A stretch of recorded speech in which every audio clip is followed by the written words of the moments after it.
ጫውታ ሲጠነባ አይታችሁ ታውቃላችሁ? እንዲህ አፍንጫዬን ይዤ ጨረስኩት። እንዲህ አፍንጫዬን ይዤ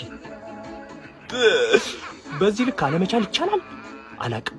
እኔ አላቅም ነበር እንደዚህ አለመቻል። ተመስገን ነው። ቻምፒዮንስ ሊጉ ይቅር አንወርድም አይደለ? አንወርድም። ሰጋው አጫወታችን አይደለም አንዴ ሁለቴ ነው መውረድ ያለብን። አቤት እኔ ዛሬ ብገባ ቻምፒዮንስ ሊግ ለመግባት ከናንተ የተሻለ እጫወታለሁ። ምንም ነው ማጫወት። ዳረ ገደል ግቡ ይላል። ረበስ እውነተኛ ግን ተረግመናል። በቃ እኔ አሁን ላይ ማለት የምችለው ነገር ተረግመናል ነው በቃ ባጭሩ። እንዲህ በምጥ የተገኘች ፔናልቲ ፓልመር ዘና ብሎ አመከናት። ያው እሱም ጫና ውስጥ ነበር፣ አይፈረድበትም። ግን በቃ እነዛ ያገኙትን ድል በአግባቡ ተጠቅመው ቀለዱበት ማለት ይቻላል። ቢቲም ይዘው እኔ እኮ በቡድኔ እርግጠኛ መሆኔ አሰልጣኙ ላይ ብቻ አልነበረም ችግሩ። በቃ አስተዳደሩ ቲሙም ሰልችቶታል። በቃ ባጭሩ እንዲህ ያ የመሰለ ጆዋ ፔድሮ ጎል ልናወራለት አንችልም። በቃ በዚህ 3-1 ውጤት ምክንያት ማለት ነው። ይሄ ሊግ በቃ አልቋል የሚለን ንጣ እንዲህ ተቃጠልን እኮ ማርያምን። እንዲህ ምንድነው የሚሻለን? በቃ አሁን የመጨረሻ ያለን እድል ኤፍኤ ካፕን እንደምንም ተሟሙተን አሸንፈን ኢሮፓ ሊግ መግባት ነው። ያለዛ ኮንፈረንስም ያምረናል፣ ኢሮፓ ሊግም ያምረናል። ቻምፒየንስ ሊግ ያው እንደምታውቁት ነው። ኤኒዌይስ አንተ በጣም ይቀረናል።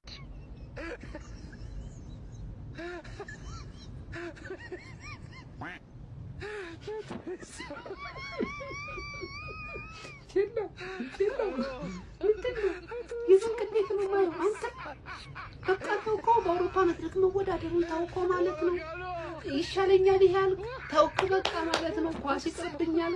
ለነገሩ እኮ ጥፋቱ ዛሬ እናንተ አይደለም። እናንተ የለመዳችሁት ምንድነው? ወይ ቅዳሜ ወይ እሁድ ነው ያለ ፕሮግራማችሁ አምጥተው ሰኞ ጫወቷል። ሌላ ውድድር ይመስላል። በሁለተኛ ምክንያት የምታቀርቡት ነገራችሁ ቀን ያጫወቷል። አስቡት፣ ሰኞ ሆነ የሥራ ቀን ሆኖ እንዴት ነው ቀን ያጫወቷል? እናንተ የሌሊት ሰው ናችሁ። በቃ ሁለተኛ ከሶስተኛ ምክንያት አሰልጣኝ ይላችሁ። ያለ አሰልጣኝ እየተጫወተ ነው። ከዚህ በላይ ምን እንጫወት? ተጫዋቾቹ ራሱ ከዚህ በላይ ምን እናድርግ? በቃ አይዞን አሬ ጫወታው ላይ በጣም ካስገረመኝ ነገር ምንድን ነው የመጀመሪያው ወደ ጫወታ ቼልሲ ሊከቱ የሚችለው ፔናልቲ ካልመሳት። ከዛ በተጨማሪ ደግሞ ጆዋ ፔድሮ እጅግ አስገራሚ ጎል ማለት ሊዛባት እንደሚያምን ብዙ ከመሸነፍ ውጭ ማለት ነው። ጎሉ ሃይ ክላስ የሆነ ጎል እንጂ አበበበት በደረቱ አብርዶ ተቀልሶ ያገባበት መንገድ አስደንቆኛል። አጨብጭቤለታለሁ። ለማንኛውም ይችላል በቃ ወጣ መስራት ነው ወጥ በቃ ድድ እያሰጣሽ ነው ማለት ትሬን ታስታውሻለሽ? ድድ ስታሰጣ አሁን ደግሞ አንቺ ነሽ ድድ አስጨመተኝ። በቃ ስራ ፈት ሰፈር ላይ ነው እንደዚህ ትንጓለ ይመጣ አይ መከራ አይ ቅሌት አይ ፍየል ወዲህ ቅዝምዝም ወዲህ አለ። እኔ ሻምፒዮንስ ሊግ እግሬን ተከተለኝ ይዤ እገባለሁ እላለሁ። አንተ ባላፊ ባግዳሚ ትለጠለጣለህ ወንድም ጥላ። እኔ ለማን ነው የምጥረው? እሺ ለማን ነው የምደክመው? ለማን ነው የምለፈው? ለማን ነው የምቋጥረው? እኔ ለማን ነው አሮጊቷን የምለጠልጠው? እሺ ለማን ነው? እሺ ለማን ነው? ወይ ቼላ ወንድም ንገረኛ። እሺ ለማን ነው? እዚህ መቀመጥ መጥፎ ነው። እኔ ዘንድሮ አየሁት እኮ አይነፋም። እዚህ ብትሄድ ይሻላል፣ ብንሄድ ይሻለናል። አብረን እንግባ አላልኩም እንዴ? ምንድን ነው ቼላዬ? ተው እንዴ! ምንድን ነው? ኢንሴማለን አምፔርድ የሚሆነ ጨዋታ ነው። ለምን ውጪ ነን ኢምፔራለን ነው።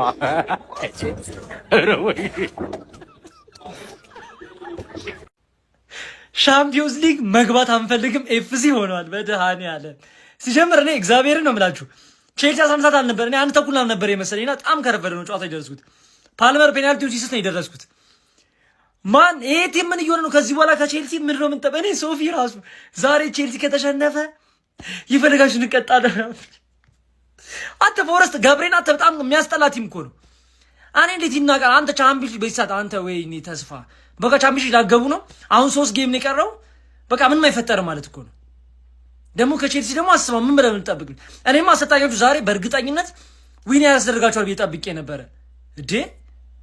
ፈለው እንደው የቼላው ጣፋንታ ይግጠምህ። አረ ኮሜንት ላይ አሜን በሉ፣ አሜን በሉ።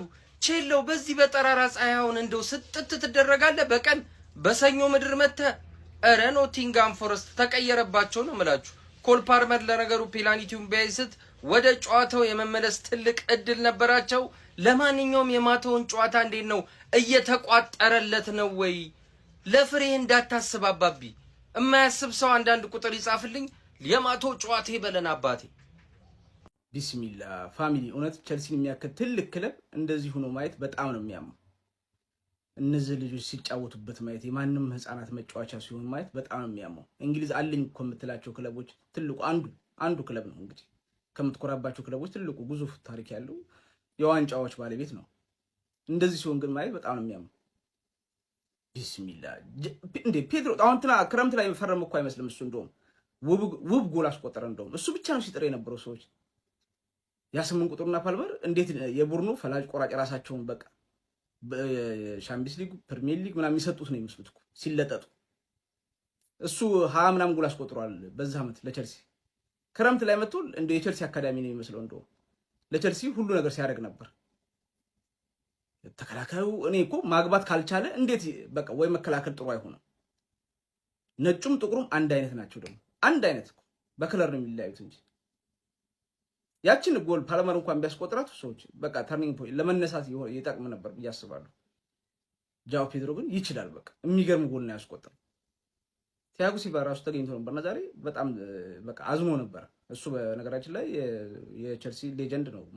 አጭር ጊዜ ተጫዋቱ ግን ብዙ ነገር አሳክቷል። ልጆቹ ጭምር አሁን የቸልሲ አካዳሚ ውስጥ ይጫወታሉ መሰለኝ። እንደውም ትኬት መግቢያ ያለው ምናምና ዘላለም ብሉ ነኝ ብሎ ተናግሮ ነበር ሲሄድ ራሱና ዛሬ እንግዲህ በፖርቶ ሻምፒዮን ሆኗልና አሁን ቸልሲን ለንደን ላይ ተገኝቶ ነበር ጨዋታውን ያየነው። በጣም አዝኖ ነበር። ስቴዲየም ተገኝቶ ነበር። ደጋፊዎቹ ተስፋ ቆርጠዋል። እኔ ቀጣይ እንደው በአውሮፓ ባይወዳደር ይሻላል ብዬ አስባለሁ። በቃ እንደው የተሻለውን ለመምጣት በእነዚህ የኔ አሰልጣኝ ቢቀየር ምናምን በእነዚህ ልጆች ይዞ ምንም ጉልቻ ቢቀየር ወጣ ያጣፍ አይነት ነገር ነው በቃ። ጃው ግን በጣም ይችላል። ሌሎቹ የሱን ትጥቅ ነው መያዝ ያለባቸው። ቢስሚላ ለቸልሲ ደጋፊዎች በጣም የሚያበሳጭ ነው ብዬ አስባለሁ። ግን ያልፋል ብዬ አስባለሁ። በርቱ። ለማንኛውም የተሰማችሁን ኮሜንት ላይ አስቀምጡ። ቪዲዮ ከተመቻችሁ ኮፒ ሊንክ፣ ሪፖስት፣ ላይክ ማድረግ እንዳይረሳ። ቴንክ ዩ። አረ ሰዎች አስረዱኝ። እኔ ተገልብጬ ነው ውጤቱ ነው እኔ እንደዚህ ብዬ ያየሁትን መሰለኝ ተከርብቼ ያየሁት። በተለይ 70ኛው ደቂቃ ላይ እውነት እኔ ተገልብጬ ያየሁን የመሰለኝ ጨዋታውን እየመራንም መሰለኝ የሚጫወቱት ጨዋታ ተጫዋቾቻችን። ላቪያ የሚባል ሰውዬ ሙሉ ኳስ ወደ ኋላ ነው ደጋፊው ጨዋበት ቢቸግረው እኔ እንደዚህ ብዬ ያየሁት መሰለኝ ጨዋታውን። እየመራን ነው እኛንን ያሸነፍን አልገባኝ። አስረዱኝ። አሸነፍን እንዴ? ምንም ተጫዋቾቹ ምንም አይመስላቸውም እዛ ጋ ከውጭ። እኔ በእኛ ሜዳም አልመሰለኝ የኖቲንጋም ጨዋታ መሰለኝ። በኖቲንጋም ሜዳ ደጋፊው ሲወጣ ሳይ ግራ እኮ ነው። እኔ ግራ ገባኝ። እኔ ሰዎች ወይ አስረዱኝ። እኔ እየታመምኩ ነው እንዴ? እኔ እንትን እያበድኩ ነው እንዴ?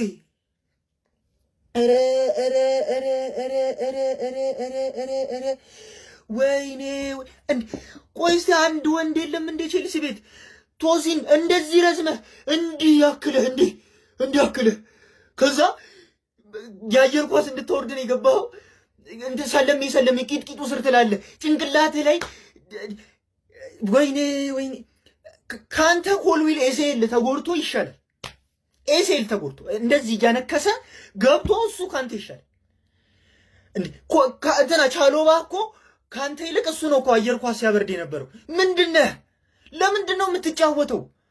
ጉስቶ ምንድን ነው የምትሰራው? እኔ ጉስቶ አረ በእግዚአብሔር በእናትህ ውጣ፣ በእግዚአብሔር ውጣ። እኔ ውጣ፣ ጉስቶ ውጣ። በቃ አትጫወት። ጃኦ ፔድሮ ብቻ የሚችለው ዊንገር ጃኦ ፔድሮ መጫወት ይችላል። ዊንገር እሱን አጫውቱልን በቃ። ከዚህ በኋላ ጃኦ ፔድሮን ዊንገር አጫውቱት በቃ። ይሄ ኋላ የምትመለከቱት ልጅ እኮ ከሁሉም የተሻለ የተጫወተው ጎበዝ። እግዚአብሔርን ወይ በኢየሱስ። ቼልሲያውያን ደበራችሁ እንዴ? እንዲችም እንዳይደብራችሁ። ቻምፒየንስ ሊግ ሲጀመር የፋራ ነው። ከአንድም 2 ጊዜ ነግሰንበታል። የነገስንበት ነው። ለኛ ምንም ብርቃችን አይደለም። ላልበሉት እንተውላቸው በሚለው ነው። ዛሬ ግን ማለት ነው የኔ ጨጓራ ምንም ነው ያልሆነው። አዳብት አደረግኩት አዳብት። ምክንያቱም የመጣ ሄደው በክሊንሽት እያስጠበቀን እየገባብን መውጣት ልማዳችን ሆኗል። ያሰልጣኝ ሲወጣ አብሮ ነው ጨጓራ የሚወጣልኝ እንደዚህ ማለት ነው። ስለዚህ ምንም ነው ያልመሰለኝ ዛሬ። ቼልሲያውያን ምንም እንዳይሰማችሁ ነው የምላችሁ። እኛ እንግዲህ ኤፍኤ ካፕ በልተን ሱፐር ሲዝን በትንሹም እናሳልፋለን። ባለፈው ዓመት ኮንፈረንስም ወርልድ ካፕን በልተን ሱፐር ሲዝን አሳልፈናል። በአሁኑ ግን እንደምታዩት ነው የሆነው ማለት ነው። የቼልሲ አቋም እኔ በዚህ ልክ ወርዶ አይቼው አላቅም። በጣም በዚህ ልክ ነው የወረደው። የጆዋ ፔድሮ ጎል ግን በሶስት ቢባዛለት ሁላ እግዚአብሔርን በጣም ይገባዋል። ግን ምንም ማድረግ አይቻልም። ፓልመርን በዚህ ልክ ነው እንግዲህ አቋሙ የወረደው። እንዳያችሁት ነው የሆነው። ቼልሲያውያን ምንም ማድረግ አይቻልም። ኮፒ ሊንክ ግን በደንብ በያዝነው የውድድር ዓመት 2 አሰልጣኞችን ማሰናበት የቻሉት በጊዜ አሰልጣኛቸው ማክፈርሌን እየተመሩ የሚገኙት ቼልሲዎች በቀጣይ የውድድር ዓመት በአውሮፓ ቻምፒየንስ ሊግ እንደማይሳተፉ ሙሉ በሙሉ ተራግጧል። በሜዳቸው ስታንፎርድ ብሪጅ የቪቶር ፔሬራውን በድንቅ ጉዞ ላይ የሚገኘው ኖቲንግሃም ፎረስትን ያስተናገዱት ቼልሲዎች የ3-1 ሽንፈት ነው የገጠማቸው። በነገራችን ላይ በዚህ ጨዋታ ላይ ኖቲንግሃም ፎረስቶች ንቀት በሚመስል መልኩ ከአስቶን ቪላ ጋር ለሚጠብቃቸው የአውሮፓ ሊግ ጨዋታ በርከት ያሉ ወሳኝ ተጫዋቾቻቸውን ከቤንች ላይ ነበር አስጀምረው የነበረው። ነገር ግን ይህንን ጨዋታም ማሸነፍ ችለዋል ማለት ነው። ሌላኛው በዚህ ጨዋታ ላይ በጣም ሲያናግር የነበረው ጉዳይ 4 ተጫዋቾች እርስ በርስ በጭንቅላት ጉዳት ምክንያት ተጋጭተው ከሜዳ ተቀይረው ወጥተው ነበር። 2 ከቼልሲ በኩል 2 ከኖቲንግሃም ፎረስት በኩል ማለት ነው። ለኖቲንግሃም ፎረስት 3ቱን ጎሎች ማስቆጠር የቻሉ ተጫዋቾች አዎኒ 2ቱም እንዲሁም ደግሞ ኢጎር ጆሲስ ጉስቶ በሰራው ጥፋት ፔናልቲ ማስቆጠር ችሎ ነበር። አስቀድሞ ነበር በሁለተኛው ደቂቃ ላይ ፎረስቶች ጎል በማስቆጠር ጨዋታውን በድንቅ ሁኔታ ጀምረው የነበረው ማለት ነው። በቼልሲ በኩል ብቸኛውን ጎል ጆአው ፔድሮ 93ኛው ደቂቃ ላይ በድንቅ ሁኔታ በመቀስ ምት ማስቆጠር ችሎ ነበር። ምንም እንኳን ጎላ ቼልሲን ከሽንፈት ባትታደገው ማለት ነው። ቼልሲዎች አሁን ላይ በፕሪሚየር ሊግ 9ኛ ደረጃ ላይ በ48 ነጥብ ተቀምጠዋል ማለት ነው። አስቶን ቪላ 5ኛ ደረጃ ላይ የሚገኘው ቡድን 58 ነጥቦች ላይ ይገኛል ከቼልሲ በ10 ነጥብ ርቆ ማለት ነው። ቼልሲ ቀሪ 3 ጨዋታዎችን እንኳን ቢያሸንፍ 57 ነጥቦችን ነው መያዝ የሚችለው። ስለዚህ ለዚህ ነው ከአውሮፓ ቻምፒየንስ ሊጉ ሙሉ የራቀው ማለት ነው። በኖቲንግሃም ፎረስቶች በኩል ደግሞ ከወራጅ ቀጠና ስጋታቸው እንደራቁ ተመልክተናል። 42 ነጥቦችን በመያዝ ወራጅ ቀጠና ውስጥ ከሚገኘው ዌስትሃም ዩናይትድ በ6 ነጥብ ከፍ ብለው 16ኛ ደረጃ ላይ ይገኛሉ። ከስራቸው ከሚገኘው ቶተንሃም ስፐርም በ5 ነጥብ ርቀው ነው እንግዲህ 16ኛ ደረጃ ላይ የተቀመጡት ማለት ነው። በዚህ ጨዋታ ላይ በቼልሲ በኩል ኮል ፓልመር 55ኛው ደቂቃ ላይ በተሰራች ጥፋት አማካይነት ፔናልቲ አግኝቶ ሳይጠቀምበት ቀርቶ ነበረ። ለማንኛውም እናንተ ስለ ቼልሲ ምን ትላላችሁ? ሀሳባችሁን አጋሩ። የፕላስ ምልክት መጫ እንዳትረሱ። በጣም እንደሚደብር አውቃለሁ። በጣም ያናዳል። እኔ ከጊዜ በኋላ የቼልሲን ማሊያ መልበስ የለባቸውም ብዬ የማምናቸው ተጫዋቾች ቼልሲ ውስጥ እየበዙ ነው። ኢቭን ፓልመርን ጨምሮ ማለት ነው። ደላው እኔ ምን ሊሰራ ሜዳ ውስጥ እንደሚያስገቡት አላውቅም። ጆዋ ፔድሮ በቃ እኔ ጆዋ ፔድሮና ዴሪ ብቻ በዛሬው ጨዋታ ጆዋ ፔድሮና ጄሰን ዴሪን ብቻ ነው የምናደንቀው። ግን እሱም ልጅ ተጎድቶ ወጥቷል። ሮበርት ሳንቼዝም ጉዳት ነው። አላውቅም ይሄ ስኳድ አላውቅም። ቀጣይ ዓመት ምን እንደሚሆን አላውቅም። ብቻ ደብሮኛል። በጣም ነው ያስደበሩን በሜዳችን። ግን ደግሞ እንደዚህ አይነት ጥሩ ያልሆኑ አቋሞቻችንን እያያችሁ የሆነ ልታበሽቁን የምትመጡ ሰዎች በጣም ነው የምታስቁኝ። እኛ እናምናለን፣ ጥሩ አይደለንም፣ እናውቃለን። እናንተ በጣም ብዙ ርቀት መምጣት አይኖርባችሁም። የምንበሻሸቅበት ጊዜ ገና ነው። በአመቱ መጨረሻ እናበሽቃችሁ እንደሆን ታበሽቁን እንደሆን እናያለን። ይመቻችሁ። ብሉስ ፋም የቼልሲ ደጋፊዎች እንኳን ደስ አላችሁ። ከ5 ጌም በኋላ 1 ጎል አግብታችሁ ተሸንፋችኋል። ይሄም ማለት ቀጣይ 2 ጎል አግብታችሁ ተሸንፋላችሁ ማለት ነው። 6 ጌም ሙሉ በተርታ ተሰጠሽ። ዛሬ ግን አግብተሻል። እንኳን ደስ አላችሁ የቼልሲ ደጋፊዎች። ጎል ካያችሁ 5 ጨዋታ ርቋችሁ ነበር። እንኳን ደስ አላችሁ። መጀመሪያ የሰበሰብሽው ነጥብ ነው እንጂ አንቺ ከኔ በታች ነበር መሆን የነበረብሽ። ከኔ በታች 3 ነጥብ ደግሞ አንቺ ጋለኝ። ከአንድ ጨዋታ በኋላ እቀበልሻለሁ ገርፌ ማለት ነው። መቼም አታቀጭኝም አንቺ በዚያ አቋምሽ አታቀጭኝ። ከኔ በታች መሆን እኔ ሪሊጌሽን ባትል መሆን አልነበረብኝም። ጋይስ የምር እቺ ያለች መጀመሪያ የሰበሰበችው ነጥብ ወይ እና እንኳን ደስ አላችሁ። አንዳንድ ውብ ጎሎች በአንዳንድ ቀን ይበላሻሉ። ጆዋ ፔድሮ የሚገርም ፎርቢች ከዚህ በላይ የሚያስብል ጎል አስቆጥሮ ነበር። ነገር ግን ኖቲንግሃም ፎረስት ስታንፎርድ ብሪጅ ላይ መጥቶ ያራዳ ልጆች ማለት ነው በሚገራርም ሁኔታ ችግኞቹን ተካክሎ ሄዶላል። ፎረስት አርጎት ነው ሄደው። ይሄማ ቀን እኮማ ግዛት እኮ ነው አለ። ቀን ከሆነማ ይሄኔ እኮ ነው ሲመሻሽ ነው እንጂ ወደዚህ አካባቢ ቀን ላይ መኛ ነው ብሎ 3 ነጥቡን ይዞ ቼልሲ ግን ወዴት እየሄደ ነው ወዳጅ? የቼልሲ አካሄድ ለያዥም ለገናዥም ግራ የሚያጋባ ነው። በሳይክል ይሁን በባጃጅ በምን እንዴት አይነት አካሄድ እየሄደ እንደሆነ ትንሽ መጣራት ያለበት ይመስለኛል ወዳጅ። ቻምፒዮንስ ሊግ አበቃክቶለታል። ቼልሲና ቻምፒዮንስ ሊግ እዛው በዛው ተባብሏል ነው ምንም እኔ አልፈልግም ብሏል። ቀሪ 3 ጨዋታዎችን ቢያሸንፍ ራሱ ቻምፒዮንስ ሊግ የመግባት ቻንሱ አከተሟል ወዳጄ ማለት ነው። ምን እየሆነ እንደሆነ አሰልጣኝ ባቶሎ መፈለግ መቻል አለበት ቼልሲ። ፓልመር እኔ እንጃ ወዳጄ ከጉዳት ከዚህ በፊትም አውርተንበታል። ከጉዳት ከመጣ በኋላ የት እንዳለ ፓልመር እስካሁን አልተደረሰም። ሃንግ ሰሩት መሰለኝ ራሱ የት እንዳለ ማናችንም አናውቅም። ሀሳብ አስተያየት እናንተ ነው። ሼር ኮፒ ሊንክ ይደረግ። አዳዲስ ሰዎች ፎሎ መደረግ እንዳይረሳ። ይመቻችሁ። ፔድሮ ያገባው ጎል እንደ 3 ተመንዝሮል 3 አቻ ብትወጡ ደስ ይለኝ ነበር፣ ግን አትችሉም። እንደ ቡድን አይችልም ቡድንህም ማለት ነው። ያሽሙኗል ቼልሲ። እግዚአብሔር ምስክሬ። በነገራችን ላይ ኖቲንጋም ፎረስት ላለመውረድ መጫወቱ ሜዳው ውጭ መጥቶ እንደዚህ ማግባቱ ምናምን አይደል፣ በቤንች ነው የገጠመ። አንተን ንቆ ለአስቶን ቪላ ነው ዝግጅቱ። አስቶን ቪላ ኤሮፓ ሊግ ማለት ነው። በጣም ጸዴ ቡድን ነው ሰሞኑን ኖቲንጋም ፎረስት። ሜዳው ውጭ ሰንደርላንድን ሂዶ ገልቦት ነው የመጣው። ቪላን ገልቧታል ሰሞኑን። ግን ደግሞ አንተን በቤንች እነ ጊብስ ዋይት አልጀመሩም፣ እነ ውድ አልጀመሩም፣ እነ አንደርሰን አልጀመሩም። ኢቭን ሌላ ጸዴ ተከላካይ አልጀመረም። ተጫዋቾችን እያሳረፈ እየቀያየረ ነው የነበረው ማለት ነው። ኢጎርን ሁሉ ቀይሮ ያስወጣበት ደቂቃ ምናምን እያሳረፈ ነው። እኔም ደግሞ ጀግና ነኝ። ቸልሲና ማንቸስተር ሲቲ ነበር የቀሩን የአራዳ ልጆች። ኮንግራ 1 ጎል ያስቆጥራል። ኖቲንጋም ፎረስትና ማንቸስተር ሲቲ ቀጥታዊ ዛሬ ልቋጥርልህ ምክንያት አገኙ። ሰሞኑን እኔ ስለተውኩ ነው አርሰናልም ፉልሃም ላይ 3 ጎል ያገባው። ዛሬ ግን በስርዓት ይቋጠርላል። ልተው ነበር ግን ደግሞ አንተ ካሸነፍ ያበደ ሳንቲም ፍንድት በሚሊዮን ይፈነዳል። ቴሌግራም ቻናላችን ላይ ካሻውቱን አሁን ራሱ ፖስት አድርገነዋል። ገብታችሁ ተመልከቱ። 12,000 ምናምን ብር ደርሷል በአንድ ትኬት ማለት ነው። ትኬት ነው የተቆረጠው። ድቡ ነው የሚል አስቡት። ብዙ ሰው ቆርጦታል። እየላከልኝ ነው ልበለው ካሻውት አልበለው እያለ አንለውም። ማንቸስተር ሲቲን አካሄዱን አይተን በተመቸን ሰዓት ላይቭ ካሻውት ስላለው ካሻውት እንለዋለን ማለት ነው። እንችላለን። ኖቲንጋም ይችላል። ቼሎ አዝናለሁ። ይመቻችሁ።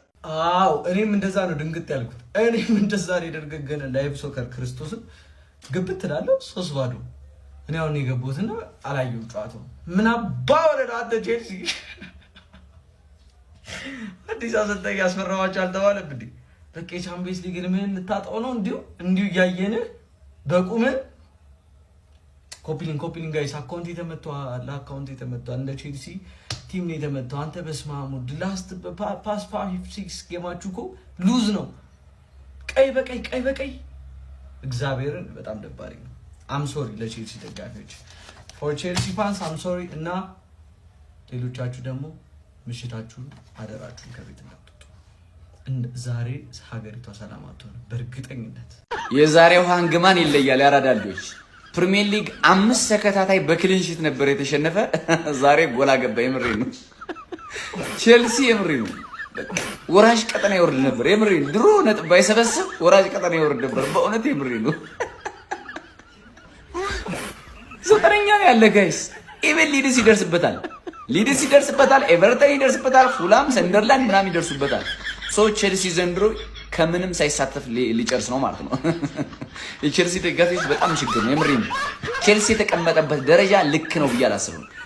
ትልቅ ክለብ ነው ቼልሲ ባይዘወይ ሚካድ አይደለም።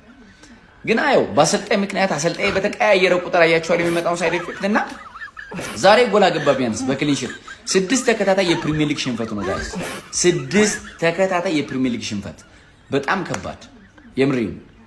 በጣም ሊቨርፑል እንደዚህ ዘንድሮ ወርዶ 6 ተከታታይ ጨዋታ አልተሸነፈም። ፕሪሚየር ሊግ 4 ነው የተሸነፈው። በጣም ከባድ። ኧረ በስመ አብ ቼልሲ። ኖቲንጋም ፎረስት ደግሞ እንዴት እንደጨመረ ይሁት። ከ30ኛ ሳምንት ጀምሮ ኖቲንጋም ፎረስትን የሚይዘው ጠፋ። የምሬ ነው። የሚይዘው ነው የጠፋ። ከ31ኛው ሳምንት ጀምሮ እያሸነፈ ነው በተከታታይ። ኢቨን ኤሮፓ ሊግ ራሱ የመብላት ቻንስ አለው። አስቶን ቪላን ከጣለ እመኑኝ የዘንድሮ ነው የኤሮፓ ሊግ ኖቲንጋም ፎረስት የማሳንስ ቻንስ አለው። ደም ጥላ ስላሸነፍክልኝ ቴንኪዩ። ሂዳ ተገዚ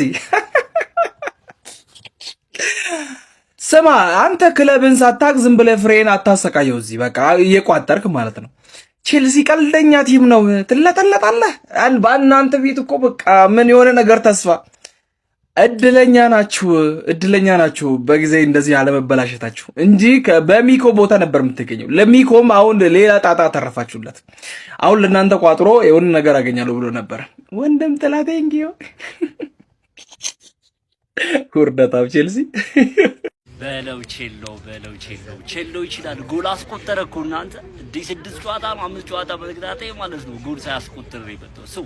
ጎል አስቆጠረ ማለት ቼሎ ይችላል ማለት ነው። አረ ቼሎ ወዴት እየሄደ ነው? በመድኃኒዓለም ለተከታታይ 5 ነው 6 ጨዋታ ጎል ሳያስቆጥር። አትሊስት በዚህ ጨዋታ ጎል በማስቆጠራችሁ ብቻ ነው ሰለብሬት ማድረግ የምትችሉት። ፓልመር ደክርቷል። ፔናልቲ ራሱ ፈርስት ፔናልቲ ሚስዳር በቃ ለመጀመሪያ ጊዜ ነው ፔናልቲ ሲት የተመለከቱት ፓልመርን። ከዛ ባለፈ የትኛው አሰልጣኝ መጥቶ እንደሚያስተካክላችሁ አላውቅም። እኔ ደስ ብሎኛል። አንድ አርሰናል ደጋፊ ቼሎ ፊሰጠው በጣም ደስ የሚል ምሽት ያሳምርልኝ። ሲቲ ደግሞ ማታ ቢሰጠው በቃ አመረ ማለት ነው። ዊ አር ዘ ገለርስ ተሰጥቷችኋል። ደስ ብሎኛል። ይመሻሹ። እንዴት አድርገን ቼለው እንዴት አድርገን እንርዳ? ለመረዳት ራሱ እኮ ከበድክብን፣ በጣም ከበድክብን፣ በጣም ግራ ገባን። በሜዳ ቢያንስ ቀለህ ከምትወጣ አንድ ጎልን ባለቀ ሰዓት ማግባትህ ያው ምን እናርግሽኛ? ምን እናርግ? ከዚህ አልረዳ አልከን ምን እናርግ? ይሄ አሰልጣኝ ብቻ የሚፈተው ችግር አይደለም። ባለቤቶቹ ብቻ የሚፈቱት ችግር አይደለም። ተጫዋቾቹ ደደብ ናቸው። ደደብ አልገባችሁም እኮ ደደብ ናቸው ተጫዋቾቹ። የገጣባ ስብስብ መሮጥ እንኳን የማይችሉ ሲምፕል ፓስ መቀባበል የማይችሉ ደነዞች። ደነዝ ኖቲንግሃም እኮ በቤንች እኮ ነው የገባው። በቤንች እንዴ እነ ጊብስ ዋይትና ሳይኖሩ እኮ ነው። ምን አይነት ድድብና ነው? እኔ እግዚአብሔርን አልገባኝም እንዴ። ኧረ በእግዚአብሔር እኔ የትኛውም አሰልጣኝ እስኪ ማን ነው የኔን ቲም ማሰልጠን የሚፈልገው? ሞተዋል እኮ መሮጥ አይችሉም፣ መቀባበል አይችሉም። ትሬኒንግ ይሰራሉ ግን ትሬኒንግ ላይ ቼልሲ ፔጅ ላይ የምትለቁት ትሬኒንግ ይሄ ጎል ሲያገባ ዴላፕና ምንድን ነው እሱ? ጨዋታ ላይ ለምንድን ነው የሌለው? ባዶ ጎል እኮ እኔም ጀግና ነኝ። እኔም ብትቀርጹኝ እኮ እንደሱ አገባለሁ። ደነዝ ይሄ ገጣባ ፓስ ማድረግ እንኳን አይችልም ጨዋታ ላይ ሲገባ። ወይኔ ተቃጠልኩኝ፣ እግዚአብሔርን ተቃጠልኩ። ቶሲን ቻሎባን ነው ማርክ የሚያደርገው፣ ቻሎባም ቶሲንን ነው ማርክ የሚያደርገው። አጥቂውን ለቀው ማለት ነው። ቻሎባ ቶሲንን ስታየው ቀይ የለበሰ ይመስላል። ቶሲን ቻሎባን ስታየው የእነሱን አጥቂ ይመስላል። አንተ ደነዝ ፓልመር የምትባል ደደብ ሰውዬ፣ ያ ልጅ ህይወቱን ከፍሎ ህይወቱን እንደዛ ፔናልቲ ያስገኛል። አንተ ለምቋጣ ልጅ ምን አባ ነው የምትሰራው? እንደዚህ አይነት ፔናልቲ ነው የምትመታው? እኛ እናቀብ። አንተ ደነዝ ተስፋ የለንም፣ ምንም አንገባ፣ ምንም። ሲቲ 5-0 ነው የሚለጠልጥ ኤፍ ኤ ካፕ ራሱ ተመስገን፣ ጎል ስላገባን አሁን ራሱ ተመስገን። ጆዋ ፔድሮ ብቻ የሚለፋ እንዲህ የምንሰቃየው ሜቢ ነገ ጥሩ ቀን ሊመጣ ይሆናል። ቼልሲያን የምሬ ነው፣ ምንም እንዳትናደዱ። በእርግጥ ብዙም እኮ ቻምፒየንስ ሊግ እንገባለን ምናምን ተስፋ ጭላንጭል ነበረች እንጂ ሌላ ከዚህ የዘለለ ነገር አልነበረም ሁላችንም ጋር። እሱን አጨለሙት ዛሬ። በቃ ተስፋ እንዳታረጉ፣ ዝም ብላችሁ ከምትሰቃዩ አሁኑኑ ቁርጣችሁን ወቁ ነው ያሉት። መጫወት አይፈልጉም ልጆቹ። ቼልሲ እየተጫወቱ እንደሆነ ራሱ አያውቁም። ለዛሬው ጨዋታ መሸነፍ ትልቁ ምክንያት ብዬ የማስበው ኮል ፓልመር፣ ኩኩሬላና ጉስቶ። ዴላፕን ተውት፣ ዴላፕን በምንም ልወቅሰው አልችልም። እበት የሆነ ተጫዋች ቼልሲን እኔ ዩናይትድ በስንት ነገር ነው የሚያገነትረን። አንዴ ጋርናቾን ይሰጠናል፣ አንዴ ደግሞ አውቆ ዴላፕን ለማስፈረም የፈለገ ይመስልና እኛ እንግዲህ ፈላዎቹን አሳደን ነው የምንገዛው እንድንገዛ። አረ ዩናይትድ ግፋችን አይለቃችሁም። ሰከንድ ሀፍ ደግሞ ሁሉም ቀሽም ሆኖ ነው የተመለሱት። ጥሩ ነገር በቃ የጃኦ ፔድሮ ጎል ነች። ጃኦ ፔድሮም እንቅስቃሴ ውስጥ የለም ዛሬ። ምን ብለን እንደሰታው ምርጥ ጎል አግብተ በጣም ነው የሚያናድደው። ያው ከቻምፒየንስ ሊግ ወጥተናል። በቃ አሁን ኮንፈረንስ ሊግም ዩሮፓ ሊግም ባንገባ ውስጤ ነው አንፈልገው። በቃ ቀጣይ ዓመት ፕሪሚየር ሊጉ ላይ ትኩረት ማድረግ ነው። እንዲህ ምን አይነት ተጫዋች! እሺ ሊያም ሮዚነር ላይ እንደዛ በግሩፕ ተከፋፍላችሁ እንደዛ አረጋችሁ። እሺ ማክፌላንን ደግሞ ምን አድርግ ነው የምትሉት? ለምን በስርዓት አትጫወቱም? ፓልመር ግን ማለት ነው ስለሱ ቀጣይ መለስበታለሁ። ቲያጎ ሲልቫ የቀድሞ ቡድኑን ለመመልከት ስታንፎርድ ብሪጅ በተገኘበት ጨዋታ ላይ ኮል ፓልመር ፔናልቲ በሳተበት እንደዚሁም ደግሞ በርከት ያሉ የጭንቅላት ጉዳቶችን በተደጋጋሚ ባየንበት ጨዋታ ቼልሲ በሜዳው በስታንፎርድ ብሪጅ 3-1 በሆነ ውጤት በኖቲንግሃም ፎረስት ለመሸነፍ ተገዷል። ሰማያዎቹ ቼልሲዎች ለሚቀጥለው ዓመት የቻምፒየንስ ሊግ ቦታን ለማግኘት እያደረጉት በሚገኘው ፉክክር ላይ ወደ 7ኛ ደረጃ መጠጋት የሚችሉበትን ወርቃማ ድል ሳይጠቀሙበት ቀርተዋል። ለነ አስቶን ቪላ ለነ በርንማውዝ የቼልሲ ሽንፈት በረከት ሆኖ መጥቶላቸዋል። ጃኦ ፔድሮም ለቼልሲ በሊጉ ከ51 ቀናት በኋላ የመጀመሪያ ግቡን በአስደናቂ የአክሮባቲክ ጎል ማስቆጠር ችሏል። ቼልሲ በጣም በተዳከመበትና ኖቲንግሃም ፎረስቶች ደግሞ ያገኟቸውን እድሎች በአግባቡ በተጠቀሙበት ጨዋታ በሜዳውና በደጋፊ ፊት 3-1 ተሸንፏል። ስለ ቼልሲ አስደንጋጭ ሽንፈት ምን ትላላችሁ? የሚቀጥለውን ዓመት የቻምፒየንስ ሊግ ቦታስ የሚያገኝ ይመስላችኋል ወይ? ሀሳብ አስተያየታችሁን ኮሜንት ሴክሽን ላይ ያጋሩኝ። ሜዳ ስፖርትን ፎሎ ማድረግ እንዳትረሱ። አንድ የለንደን ኩራት ነኝ ብሎ የሚያስብ ክለብ በዚህ ልክ ሲፍረከረክ ማየት እጅጉኑ በጣም ያናድዳል። ቼልሲ ዘንድሮ የተለያዩ አሰልጣኞችን ወደ 3 አሰልጣኞችን ቀያይሯል። ነገር ግን ምንም ሊሆንለት አልቻለም። በተለይ ደግሞ ኮል ፓልመርን በቀጣይ ማንቸስተር ዩናይትድ ከብሩኖ ፈርናንዴዝ ጋር የሚለያይ ከሆነ ኮል ፓልመርን ለማንቸስተር ዩናይትድ ሁነኛ የብሩኖ ፈርናንዴዝ ተተኪ ነው ብላችሁ እያሰባችሁ የነበራችሁ አንድ ቀን እኔ ስለ ኮል ፓልመር አውርቼ አላውቅም፣ ለማንቸስተር ዩናይትድ ይመጣናል ብዬ ማለት ነው። ስለዚህ ብዙዎቻችሁ ፊቲንጉን ተመልከቱት።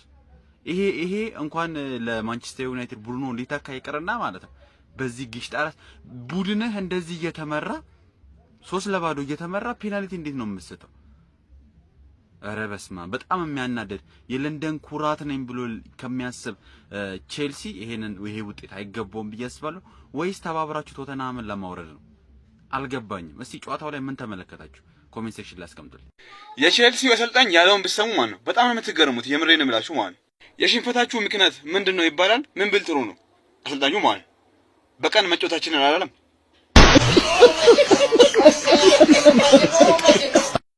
በስተመጨረሻ የቼልሲ የዘንድሮ ሲዝን ተጠናቋል። በቃ 38ኛ ሳምንት አልደረስንም እንጂ ምንም የምንጠብቀው የምናየው ተስፋ የለንም ብሉ ፋሚሊዎች ሲዝናችንን ጨርሰናል። ቀጣይ አመት በሰላም ያገናኘን ባይ